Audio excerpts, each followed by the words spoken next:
આવનારા દિવસોમાં કેવી રીતે લડત આપવી તેને લઈ આજે વ્હીકલ પુલમાં ડ્રાઈવરો દ્વારા તેમની રણનીતિ ઘડવા મીટિંગ ભરી। દર્શક મિત્રો, કાજલ બુલેટિનમાં આપનું સ્વાગત છે। વડોદરા મહાનગરપાલિકાના હાથપગ સમા વ્હીકલ પુલના ડ્રાઈવરો વર્ષોથી ફરજ બજાવે છે।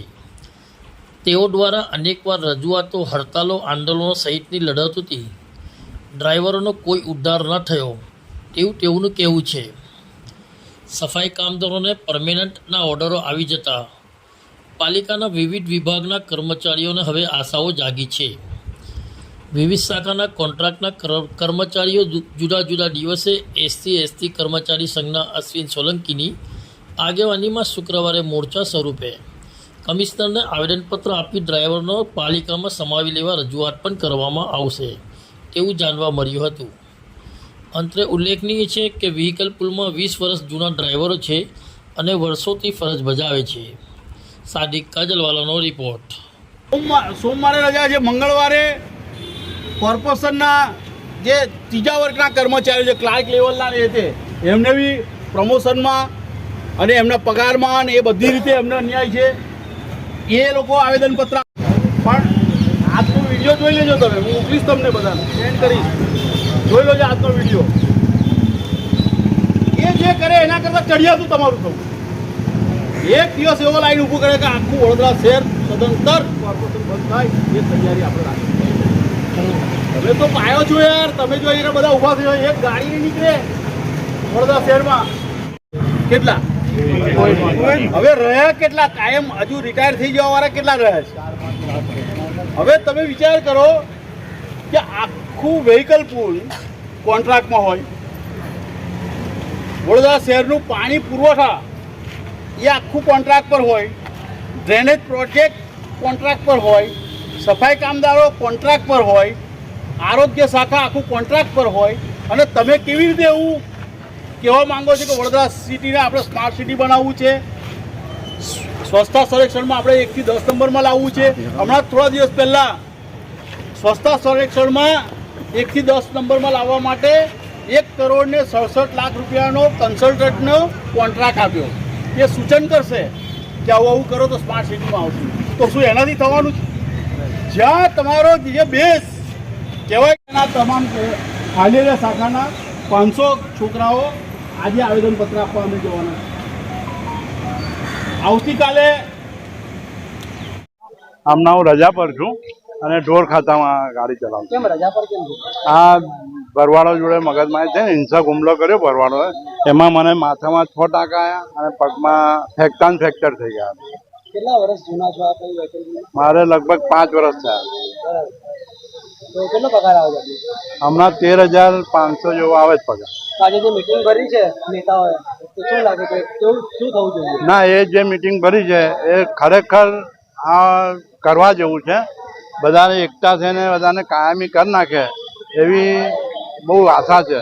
કારણ કે 10,000 પગાર આવે, 10,000 પગારમાંથી તો છોકરાની ફીઓ ભરવાની, રાશન કાર્ડ કરવાનું, બધું કેટલું બધું કરવાનું હોય છે। 10,000 તો મહિનો આવતા આવતા તો ખલાસ થઈ જાય છે અને ઉછીના પાછીના કરવાનો વારો આવી જાય છે લોકોને। યોગેશ પંચાલ।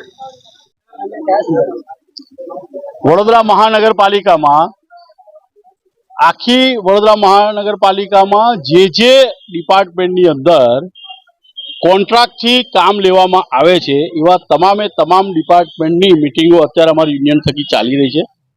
આગામી દિવસની અંદર આ તમામ કોન્ટ્રાક્ટના કર્મચારીઓ અલગ અલગ કમિશનરશ્રીને રજૂઆત કરશે અને એક દિવસ એવો આવશે કે એ દિવસે સામૂહિક રીતે આખા વડોદરા મહાનગરપાલિકાના તમામ કોન્ટ્રાક્ટના કર્મચારીઓ ત્યાં ભેગા થઈ અને નક્કી કરીશું કે હવે પછી લડત કેવી રીતે લડવી છે। વડોદરા શહેરની અંદર છેલ્લા લગભગ 15-17 વર્ષથી આ કોન્ટ્રાક્ટના કર્મચારીઓ લઈ અને આ કર્મચારીઓનું શોષણ થઈ રહ્યું છે। આ પહેલી વખત એવું બન્યું છે કે વડોદરા મહાનગરપાલિકાના ઇતિહાસમાં દરેક ડિપાર્ટમેન્ટના કર્મચારીઓ કોન્ટ્રાક્ટના ભેગા થઈ અને આ લડત સ્વયંભૂ ઉઠાવી રહ્યા છે। આ કર્મચારીઓ એ હદ સુધી પરેશાન થઈ ગયા છે કે વડોદરા શહેરની અંદર જીવવું મુશ્કેલ થઈ ગયું છે। આજે 8-10 હજાર રૂપિયાના પગારની અંદર 12 15 વર્ષથી નોકરી કરવી, કેવી રીતે પોતાનું કુટુંબનું ગુજરાન ચલાવવું, એ તમે ખાલી વિચારો તો તમને કંપારી છૂટી જાય. એવી પરિસ્થિતિની અંદર આજે આ કર્મચારીઓ જીવી રહ્યા છે. અને એના જ ભાગરૂપે આજે વેહિકલ પુલની અંદર જે કોન્ટ્રાક્ટના કર્મચારીઓ છે, ડ્રાઈવરો અને અન્ય કર્મચારીઓ છે, એ લોકોની મિટિંગ લેવા માટે અમે આવ્યા હતા. અને નક્કી થયા પ્રમાણે શુક્રવારે એમનું આવેદનપત્ર કમિશનરશ્રીને આપીશું અને આગળની લડત તબક્કાવાર અમે જે આખો પ્લાન બનાવ્યો છે એ પ્રમાણે લડત આગળ ચાલતી રહેશે. અમારી માંગણી એક જ છે કે આ કર્મચારીઓને તમારું જે મહેકમ છે, જે વર્ષો જૂનું મહેકમ છે, આખું મહેકમ ખાલી છે, તો આ કર્મચારીઓને એ લોકોની અંદર કાયમીમાં એને કન્વર્ટ કરો. મેં હમણાં જે માહિતી લીધી તો લગભગ 30 કે 35 કાયમી કર્મચારીઓ હવે રિટાયર થવાના બાકી રહ્યા છે. બાકી આખું મહેકમ ખાલી થઈ ગયું. તો ભરવા માટે કોણ રોકે તમને? કે કોન્ટ્રાક્ટરોના ખિસ્સા ભરવા માટે આ કામ કરી રહ્યા છે? વડોદરા શહેરને સ્માર્ટ સિટી બનાવવું હોય, વડોદરા શહેરને સ્વચ્છતા સંરક્ષણમાં આગળ લઈ જવું હોય તો પહેલે આ પાયાની જે જગ્યાઓ છે એ ભરવી પડે. એ રજૂઆત કરવા માટે અમે કમિશનરશ્રીને જવાના. અશ્વિન સોલંકી, SC/ST કર્મચારી સંઘના પ્રમુખ. તમારું ઘર બહુ તકલીફ પડે સાહેબ, પણ હવે હાલ જ તો આજ સુધી તમે લોકોએ રજૂઆત કરી નથી કે અમને રોજિંદારીમાં કરો? ઘણી વાર કરી કહે છે કે કરી દઈશું, એવી હડતાલ પડે પછી કહે છે કે હવે જાઓ ચાલુ થઈ જાઓ, પછી સાહેબ જોડે વાત કરી આવો. કઈ ગાડી ચલાવો તમે? કયા ડિપાર્ટમેન્ટ? Roller operator. કે 20 વર્ષથી તમે એક જ ગાડી ચલાવો? હા, એટલે તો શું થવું જોઈએ તમારી સાથે? હવે ડ્રાઈવરોનું શું થવું જોઈએ? તમે શું વિચારો? ટાઈમ એટલે લે ભરતીમાં લઈ લો તો સારું. કેટલા આવા ડ્રાઈવરો તમારા જેવા જૂના કેટલા? મારા તો ખાસા થાય, 350ની આસપાસ છે, પણ આમાં જૂના 250 જૂના છે. પાટી લે છૂટા કરે એવું હોય. બરાબર. ઘણા જણને લઈ લે અમુક તો કેટલાય મારા જેવા થાય.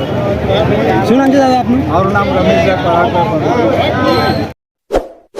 इस वीडियो को लाइक करें, हमारे चैनल को सब्सक्राइब कर बेल आइकन जरूर प्रेस करें